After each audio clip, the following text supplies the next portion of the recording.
Brian Windhorst was on ESPN Cleveland yesterday. Yeah, he goes on for his 5 Good Minute segment a couple times a week. Oh, a couple times a week. Yeah, okay. it's a regular thing. He always gives some great insight. Windy's the best. Been on this show before. We are big fans of Brian Windhorst. And he was asked about the future of Donovan Mitchell and just what he's heard in the terms of Donovan, whether he's going to sign an extension this year, whether he's going to wait. We've talked about it before. Donovan could sign an extension this summer, lock himself in, or you can wait till next summer. There is the injury risk. Which financially would be beneficial to him. Yes, he can make the Supermax next season by waiting. So Windy was asked about that, and this is what Windy had to say when it came to Donovan's future with the Cleveland Cavaliers. Let's take a listen. I think the Cavs and Donovan are in a very good place. And I think everybody should be prepared for the eventuality that he does not extend. He is in maximum control, maximum benefit, maximum choice, maximum leverage situation. Okay. He has 1 year left on his contract, and next year can sign with all of those goodies that come along with a brand new contract as a 10-year veteran. And if something goes wrong in this year, he has a player option that can protect him for the year after. So that is where the Cavs are at. The only incentive that he has to sign right now is to do the Cavs a favor. If Donovan does not extend, it doesn't mean that he's leaving. It doesn't mean that he's unhappy. It doesn't mean that the Cavs should lose sleep. It does mean he's maximizing his situation. Jason, what do you make of that? The Cavs could be in for some, I'll say, potentially awkward situations. He's telling you it's not awkward, though, Mike. I mean, we talked about this during the season. Would you like an extra $75 million if he had to wait a year to get it? Yeah, absolutely. Oh, I'm not blaming him. I'm just saying if he doesn't do it goes into next season with the impending thing hanging over everything. But you also have the comments with him saying, look, I said this before my first re-sign, and I'm saying it again. I love Cleveland. I'm staying here. The Cavs will do whatever is necessary to make Donovan happy. That's why every time we have a trade discussion, every time you guys say, what about Evan? Or what about Giannis? What about Jaylen Brown? Every time I answer, what does Donovan want? Sure. That's what they're going to do. Well, wouldn't he want the team to get better? I think there's certain guys he wants to play with, and I think there's certain guys he feels like they don't need. And whatever Donovan wants, that's what they're going to do. And in terms of the contract thing, he could sign this summer for, I was just pulling it up from our cap guy at The Athletic. I think it's $280 million if he signs this year, $350 million if he signs next year. That's a no-brainer. So it's not that complicated. It's not a big deal if he doesn't sign, but it will make, I promise you, it will make for awkward points next year where this is going to come up and people are going to talk about it because it's just the reality of it. Like we've seen especially in the NBA. If they struggle. Why does the league do this?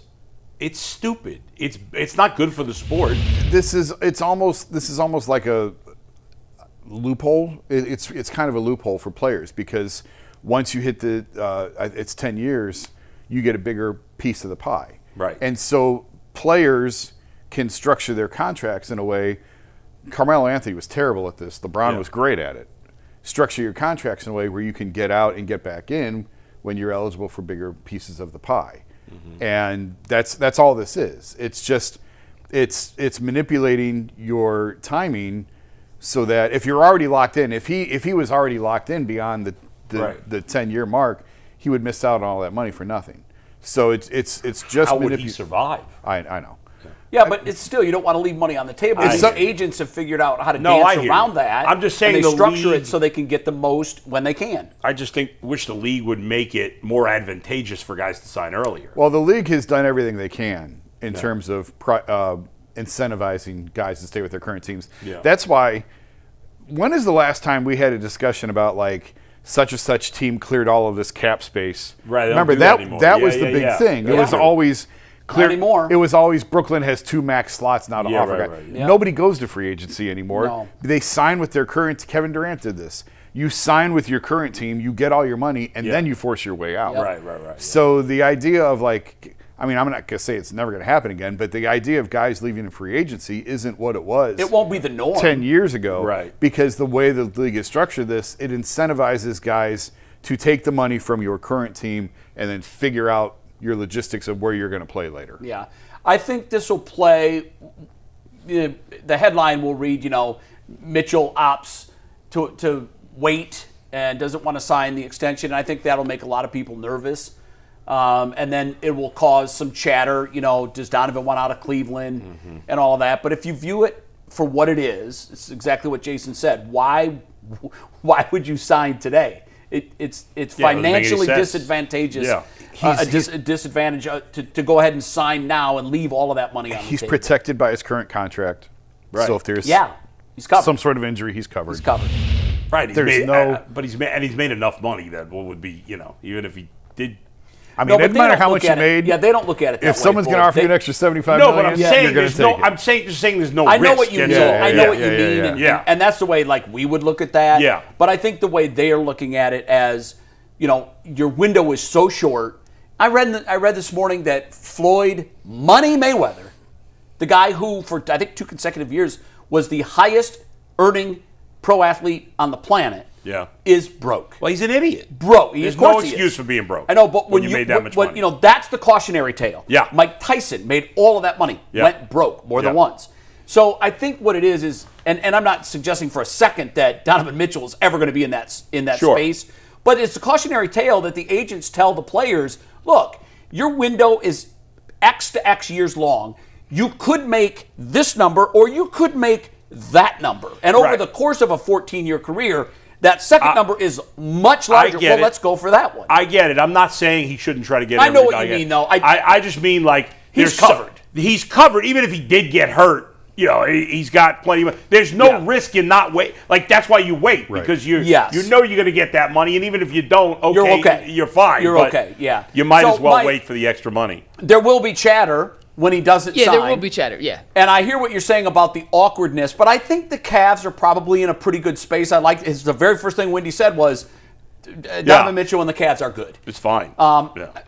We, for whatever reason, and maybe it's because LeBron left, and when you're spurned once, you're like, oh, it's going to happen again, and you live your life on that edge. Yeah. But I've come to kind of believe Donovan Mitchell when he talks so emphatically. Oh, I do too. I believe that his intention right now, to Jason's point earlier, there could be awkward moments. If they start 11-17, that chatter is going to turn into more than whispers. It's going to be shouts. Yeah.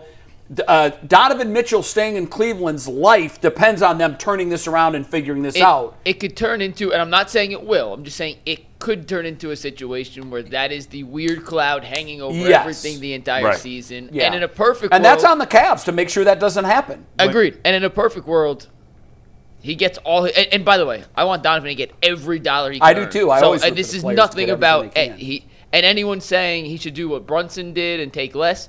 Well, it was a different situation when Brunson took $100 million less. Donovan taking less now doesn't impact their cap situation. They're still a second apron team, and it doesn't actually help them open up any money in the immediate future to go sign guys. If he took an extension for less, it doesn't help them sign LeBron. Different situations, uncomparable. My only thing is, and once again, Donovan, if I'm Donovan, I'm waiting to sign for $352. This is not a knock on Donovan. It's just going to leave this cloud over the whole thing. And for someone like Donovan, who has said multiple times, guys, I love Cleveland, I don't want to talk about it, it's one of those things we have to talk about until it's not a situation. But we don't unless they're playing badly. That's it. If they're playing well, it's irrelevant. Not an issue. If they look like they're a contender next year, yeah, I think all of this is fine. Now, if they stub their toe in the first round of the playoffs next year, that's what I'm getting at. Then you start looking around the room and say, he has a window to opt out. Right. And it's just like on the. It's real quick. It's like when Miles restructured. I was just going to say that. It's exactly like the Myles Garrett thing. But the difference you keep your options open. Right, but the difference is we've known for a while Miles wanted out. No, I know. I'm not comparing the two players, but the situation is Miles had options. Options are good. Yeah. And if the Cavs absolutely fall apart next season, which no one foresees, but if they do and they have a first round exit in the playoffs, that window is there for Donovan. And then Donovan has to ask the question, well, do I want to play out my career on a team that looks like they're getting further away from a championship than closer, and make $350, or do I want to just sacrifice the max and go to a team that I can win a ring for? I think Brunson. But as Jason said, what he would do is sign the contract anyway and then ask for the force trade. your way out. That's what they do. When Donovan came here, when the trade was made, he first came here. It was rampant across the league. He's going to New York. He wants to go to New York. He wants. We always heard it. What happened? Part of what happened was The Knicks chose other players besides Donovan. Yeah. They chose OG, by the way. That's exactly it. They chose Mikal Bridges. Yeah. I think it was it Bridges? But Anunoby for sure. They pushed all of their trade assets. Made the right call, obviously. They most certainly did. But when they traded for Anunoby, it basically took themselves out of any chance of trading for Donovan Mitchell. Right, yeah. And then when that happened, a lot of the league-wide chatter went away. Because then Donovan signs. Yeah. And I haven't heard anything. In January, Donovan, I think, went to them and said, like, we're not good enough. We got to make changes here. Yeah. And then you saw what happened with the Harden trade and Garland and everything else. So he has all the power in this relationship. He knows He's got to tell him to go get Jalen Brunson. Well, now dead is that notion that you couldn't win a championship with your best player being a guard. You know, we had talked about, outside of, Steph Curry probably, would qualify. But Isaiah Thomas. Okay, but yes. But small guard. But again, a small guard. It's still the exception more than the rule. Absolutely. Yes. You're talking about. I'm not sure the Knicks can repeat it. Everybody focuses on the anomaly and doesn't look at the wide base of data. If something happens 2 or 3 times in 20 or 30 years, do you want to bet on that? Yeah, but or do you want to bet on the other way? No, I totally agree with you because it's aggregate. And you look at the odds of you doing it are slim. Yeah. But we were beginning to think that the odds of it happening just, it couldn't happen anymore. And lo and behold, it did. And I think that conversation of, your best player can't be a small guard. Who would you rather or have? Your best 2 players can't be undersized guards. Who would you rather have, Jalen Brunson or Donovan Mitchell? Before this playoff run, I would have easily answered that Donovan Mitchell. Donovan Mitchell's the better player. Oh, I would not have. But, I mean, would not have. you would have taken Jalen Brunson? 100%. Wow, I wouldn't. I think before that would this, now. I think I would have before. I mean, go back and look at the experts. There was 3 minutes of experts saying when the Brunson move happened, what are the Knicks doing? What are they thinking? They'll never win. When I say before, I mean like at the start of this year, at the end of last year. Am I crazy? I would have taken. I think Brunson. before this year, I wouldn't have. I think before this year, it's a toss-up. Right now, it's not. You would definitely take Brunson. There's no way right now you could say Donovan. No way. Before this season, I think it was a toss-up. If they you were would have right in that asked same all range. of the NBA GMs, how many of them do you think would have said, "Give me Jalen Brunson over Donovan Mitchell"? 30. Right now? No, now, of course. Yeah. We know now, but hell, no one was picking the Knicks when the playoffs started to win the East. But beginning of the season, I think it was closer than you're giving it credit for. Jay, I'll find the ESPN. I'd love to see where the player rankings I'll find were the last ESPN year. top 100 rankings. Yes. The Ringer does it. They update it every year. I'll find them at the start Where of the season. were they those last two year? were. I'd say Brunson was below Donovan Mitchell. Brunson was highly, highly, highly regarded last year. At the end of last year, coming into this year? I don't know, Mike. Tell us where. I mean, the where Knicks they made were. the conference finals. Tell us where they were. All right, so this goes back to January 19th. So this is middle of this season, right? Yeah. Brunson. What list is this, Mike? This is the Ringer's top 100, where they have their 12 NBA writers all vote. It's weird. They did it in the middle of January? They update it every month. Oh, okay. They do an update every month. Brunson was 11, 12, 12, 12, 12, and then after the playoffs, he's now number 5. Makes sense. And Donovan, 8, 10, 11, 9, 11. So he was ahead of them in all of those. I stand by what I said. I But think they were- I wish we would have had a piece they of were tape neck from and you neck. saying They're last neck- year they're before neck- the they were season neck and neck. started. NBA GMs. Neck and neck. NBA GMs, I'm telling you. Well, that clip is so. I would show that to anybody who thinks I'm struggling with becoming the best player. Yeah. That string of clips, it included everybody. Everybody that knows anything about basketball was in that clip, and they were massively killing the Knicks for that deal. Yeah. And they were all saying, "This is the guy they think is going to win the title." Back when he signed that contract. Yes. Yeah. And they universally they were killing the Knicks. Mm-hmm. And so if I'm Jalen Brunson, I've got that on a loop playing in the speakers throughout my house all the time. Well, he talked about the Becky Hammond clip, saying he's too small to be a 1A. He talked about Why how did that's they pick motive. her specifically? Yeah, there were a That was lot of others they could have That's picked. silly. It's That silly. wasn't fair to her. Do you know who Jalen Brunson's favorite Madison Square Garden celebrity is? I saw the headline of that, but I never clicked the piece. Who is it? Mariska Hargitay. Oh, They okay. apparently have a very close relationship. That's interesting. I wouldn't have guessed that, by the way, that would be his favorite. And then I think Ben Stiller was number 2. And then Spike was number 3. Yeah. Ben Stiller's obnoxious to me. Why? I don't know. I don't like him.